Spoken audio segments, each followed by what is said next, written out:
ಎಲ್ಲರಿಗೂ ನಮಸ್ಕಾರ. ಇವತ್ತು ನಾವು ಮಾತಾಡೋಕೆ ಹೊರಟಿರೋದು ಭಾರತದ ಅತ್ಯಂತ ಗೌರವಾನ್ವಿತ ನಾಯಕರಲ್ಲಿ ಒಬ್ಬರಾದ ಡಾಕ್ಟರ್ ಬಿ.ಆರ್. ಅಂಬೇಡ್ಕರ್ ಅವರ ಬಗ್ಗೆ. ಆದರೆ ನಾವು ಅಂದ್ಕೊಂಡಿರೋ ಅಂಬೇಡ್ಕರ್ ಅವರ ಬಗ್ಗೆ ಮಾತ್ರ ಅಲ್ಲ. ಅವರ ಕ್ರಾಂತಿಕಾರಿ ಚಿಂತನೆಗಳು ಕಾಲಾಂತರದಲ್ಲಿ ಯಾಕೆ ದುರ್ಬಲಗೊಂಡು, ಯಾಕೆ ಅವರ ಹೋರಾಟವನ್ನು ಒಂದು ಕೈಬಿಟ್ಟ ಹೋರಾಟ ಅಂತ ಕರೆಯಲಾಗುತ್ತೆ? ಬನ್ನಿ ಇದರ ಬಗ್ಗೆ ಸ್ವಲ್ಪ ಆಳವಾಗಿ ನೋಡೋಣ. ನೋಡಿ, ಅಂಬೇಡ್ಕರ್ ಅವರನ್ನ ಸಾಮಾನ್ಯವಾಗಿ ಎರಡು ರೀತಿ ನೋಡ್ತಾರೆ. ಒಂದು, ಸಂವಿಧಾನ ಶಿಲ್ಪಿ, ಒಬ್ಬ ರಾಷ್ಟ್ರೀಯ ನಾಯಕ ಅಂತ. ಇದು ನಮಗೆಲ್ಲ ಗೊತ್ತಿರೋ ವಿಚಾರ. ಆದರೆ ಇನ್ನೊಂದು ಮುಖ ಇದೆ. ಅದು ಜಾತಿಯನ್ನೇ ಸಂಪೂರ್ಣವಾಗಿ ನಾಶ ಮಾಡಬೇಕು ಅಂತ ಕರೆ ಕೊಟ್ಟ ಒಬ್ಬ ಕ್ರಾಂತಿಕಾರಿ ಚಿಂತಕನ ಮುಖ. ಈ ಎರಡನೇ ಮುಖವನ್ನ ಯಾಕೋ ಹೆಚ್ಚಾಗಿ ಮರೆಮಾಚಲಾಗಿದೆ ಅಂತ ಅನ್ಸುತ್ತೆ. ಇವತ್ತಿನ ನಮ್ಮ ವಿಶ್ಲೇಷಣೆ ಆ ಮರೆಮಾಚಿದ ಮುಖದ ಬಗ್ಗೆನೇ. ಇಲ್ಲಿ ಒಂದು ಮುಖ್ಯವಾದ ಪ್ರಶ್ನೆ ಬರುತ್ತೆ.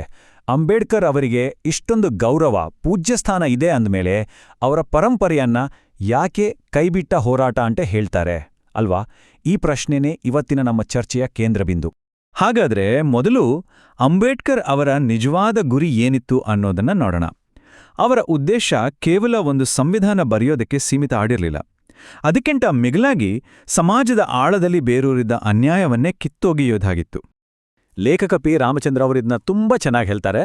ಅಂಬೇಡ್ಕರ್ ಜಾತಿ ಮತ್ತು ಶ್ರೇಣೀಕರಣದ ವಿರುದ್ಧ ನಿರ್ದಯ ಹೋರಾಟವನ್ನು ಬಯಸಿದ್ರು. ಇಲ್ಲಿ ನಿರ್ದಯ ಅನ್ನೋ ಪದ ಇದೆಯಲ್ಲ, ಅದು ಅವರ ಹೋರಾಟ ಎಷ್ಟು ತೀವ್ರವಾಗಿತ್ತು, ಅದರಲ್ಲಿ ರಾಜಿ ಅನ್ನೋ ಮಾತೆ ಇರಲಿಲ್ಲ ಅನ್ನೋದನ್ನ ತೋರಿಸುತ್ತೆ. ಇಲ್ಲಿ ಜಾತಿ ವಿನಾಶ ಅಂದ್ರೆ ಸುಮ್ಮನೆ ಸಣ್ಣಪುಟ್ಟ ಬದಲಾವಣೆಗಳಲ್ಲ. ಯೋಚನೆ ಮಾಡಿ, ಜಾತಿ ಅನ್ನೋ ಸಿಸ್ಟಮನ್ನೇ ಬೇರು ಸಮೇತ ಕಿತ್ತಾಕೋದು, ಅದನ್ನ ಸಪೋರ್ಟ್ ಮಾಡ್ತಿರೋ ಪ್ರತಿಯೊಂದು ಸಾಮಾಜಿಕ, ಧಾರ್ಮಿಕ, ಆರ್ಥಿಕ ವ್ಯವಸ್ಥೆಯನ್ನೇ ಮುರಿದುಹಾಕೋದು, ಅಷ್ಟೊಂದು ದೊಡ್ಡ ಗುರಿ ಅದು. ಹಾಗಿದ್ರೆ ಇಂಥ ಒಂದು ದೊಡ್ಡ ಕ್ರಾಂತಿಕಾರಿ ಗುರಿಯನ್ನು ಸಾಧಿಸೋಕೆ ಅಂಬೇಡ್ಕರ್ ಕೊಟ್ಟ ಮಾರ್ಗದರ್ಶನವಾದ್ರೂ ಏನು? ಬನ್ನಿ ಈಗ ಅದನ್ನ ನೋಡೋಣ. ಅದೇ ಅವರ ಫೇಮಸ್ 3 ಸೂತ್ರಗಳು: ಶಿಕ್ಷಣ ಪಡೋ, ಹೋರಾಟ ಮಾಡು ಮತ್ತು ಸಂಘಟಿತರಾಗು. ಇದು ಅವರ ಅನುಯಾಯಿಗಳಿಗೆ ಅವರು ಕೊಟ್ಟ ಒಂದು ಕ್ಲಿಯರ್ ಆಕ್ಷನ್ ಪ್ಲಾನ್. ಆದ್ರೆ ಇಲ್ಲಿ ಗಮನಿಸ್ಬೇಕಾದ್ದೇನಂದ್ರ, ಈ 3 ಬೇರೆ ಬೇರೆ ಅಲ್ಲ, ಇವು ಒಂದಕ್ಕೊಂದು ಕನೆಕ್ಟ್ ಆಗಿರೋ ಒಂದು ನಿರಂತರ ಪ್ರಕ್ರಿಯೆ.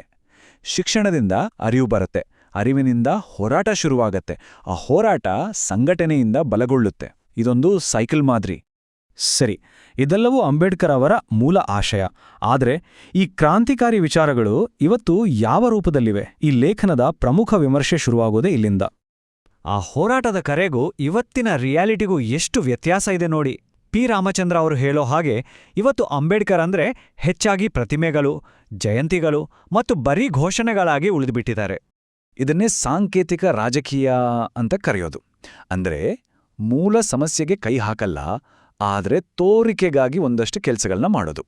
ಪ್ರತಿಮೆಗೆ ಒಂದು ಹಾರ ಹಾಕ್ಬಿಡೋದು, ಆದರೆ ಅವರ ಆಳವಾದ ಸಂದೇಶವನ್ನ ಪೂರ್ತಿಯಾಗಿ ಮರೆತುಬಿಡೋದು. ಇದರ ಪರಿಣಾಮ ಏನಾಗುತ್ತೆ? ಅಂಬೇಡ್ಕರ್ ಅವರು ಹಿಂದೂ ಸಾಮಾಜಿಕ ವ್ಯವಸ್ಥೆಯ ಬಗ್ಗೆ, ಬಂಡವಾಳಶಾಹಿ ಬಗ್ಗೆ, ಪಿತೃಪ್ರಭುತ್ವದ ಬಗ್ಗೆ ಮಾಡಿದ ಕಠಿಣ ವಿಮರ್ಶೆಗಳೆಲ್ಲ ಸೈಡ್ಗೆ ಹೋಗ್ಬಿಡ್ತವೆ. ಅಂದ್ರೆ ಹೋರಾಟದ ಅಸಲಿ ತಿರುಳೇ ಮರೆಯಾಗಿ ಹೋಗುತ್ತೆ. ಹಾಗಿದ್ರೆ ಅಂಬೇಡ್ಕರ್ ಅವರ ಹೋರಾಟ ಯಾಕೆ ಈ ರೀತಿ ದುರ್ಬಲ ಆಯಿತು? ಅದಕ್ಕೆ ಕಾರಣವಾದ ಅಂಶಗಳು ಯಾವುವು? ಈಗ ನೋಡೋಣ. ಅಂಬೇಡ್ಕರ್ ಅವರ ಚಳುವಳಿ ವೀಕ್ ಆಗೋಕೆ ಹಲವಾರು ಕಾರಣಗಳಿವೆ. ಮೊದಲನೇದಾಗಿ, ಅವರ ಹೆಸರಲ್ಲಿ ಬಂದ ರಾಜಕೀಯ ಪಕ್ಷಗಳೇ ಹೋಳಾಗೋದ್ವು. ಹೋರಾಟದ ಗಮನ ದೊಡ್ಡ ಸಾಮಾಜಿಕ ಬದಲಾವಣೆಯಿಂದ ಸಣ್ಣ ಸಣ್ಣ ಗುರುತಿನ ರಾಜಕಾರಣದ ಕಡೆ ಶಿಫ್ಟ್ ಆಯಿತು. ದಲಿತ, ಬಹುಜನ, ಕಾರ್ಮಿಕ ವರ್ಗದ ಒಗ್ಗಟ್ಟನ್ನ ಕಟ್ಟೋದ್ರಲ್ಲಿ ವಿಫಲರಾದ್ರು. ಅಷ್ಟೇ ಅಲ್ಲ, ಕೆಲವು ನಾಯಕರು ತಮ್ಮ ಸ್ವಂತ ಏಳಿಗೆಯಲ್ಲೇ ಖುಷಿಪಟ್ರು. ಇದರಿಂದ ಏನಾಯ್ತು? ನಿಜವಾದ ಜನಪರ ಹೋರಾಟ, ಸಂಘಟನೆ ಎಲ್ಲವೂ ವೀಕ್ ಆಗ್ತಾ ಬಂತು. ಇದು ತುಂಬಾ ಇಂಟ್ರೆಸ್ಟಿಂಗ್. ರಾಜಕೀಯ ಪಕ್ಷಗಳು ತಮಗೆ ಬೇಕಾದ ಅಂಬೇಡ್ಕರ್ ಅವರನ್ನ ಮಾತ್ರ ತಗೋತಾರೆ. ಅಂದ್ರೆ ಸಂವಿಧಾನ ಶಿಲ್ಪಿ, ರಾಷ್ಟ್ರೀಯ ನಾಯಕ ಅಂತ ಹೊಗಳ್ತಾರೆ. ಆದ್ರೆ ಅದೇ ಅಂಬೇಡ್ಕರ್ ಜಾತಿ ವ್ಯವಸ್ಥೆ ಇರೋ ಹಿಂದೂ ಧರ್ಮವನ್ನೇ ತಿರಸ್ಕರಿಸಿ ಅಂತ ಹೇಳಿದ್ದನ್ನ, ಆರ್ಥಿಕತೆಯಲ್ಲಿ ಬದಲಾವಣೆ ತನ್ನಿ ಎಂದಿದ್ದನ್ನ ತುಂಬಾ ಸಲೀಸಾಗಿ ಮರೆಮಾಚಿಬಿಡ್ತಾರೆ. ಹಾಗಾದ್ರೆ ಕೊನೆಯದಾಗಿ ಅಂಬೇಡ್ಕರ್ ಅವರ ದೃಷ್ಟಿಯಲ್ಲಿ ಇನ್ನೂ ಮುಗಿಯದ ಕೆಲಸ ಏನು ಮಾಡಬೇಕಾಗಿದೆ? ಅಂಬೇಡ್ಕರ್ ಅವರ ಮೂಲ ಸಂದೇಶವನ್ನ ನಾವು ಮರಿಬಾರ್ದು. ವಿಮೋಚನೆ ಅನ್ನೋದು ಯಾರೋ ಕೊಡುವ ಗಿಫ್ಟ್ ಅಲ್ಲ, ಅದಕ್ಕೋಸ್ಕರ ನಿರಂತರವಾಗಿ ಬುದ್ಧಿವಂತಿಕೆಯಿಂದ ಎಲ್ಲರೂ ಒಟ್ಟಾಗಿ ಹೋರಾಟ ಮಾಡಲೇಬೇಕು ಅಂತ ಅವ್ರು ಹೇಳಿದ್ರು.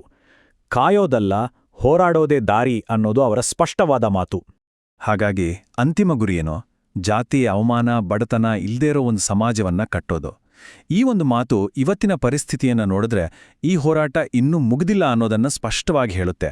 ಹಾಗಿದ್ರೆ ಈ ಕೈಬಿಟ್ಟು ಹೋದ ಹೋರಾಟವನ್ನ ಮತ್ತೆ ಕೈಗೆತ್ಕೊಳ್ಳೋರು ಯಾರೋ? ಈ ಪ್ರಶ್ನೆ ನಮ್ಮೆಲ್ಲರನ್ನೂ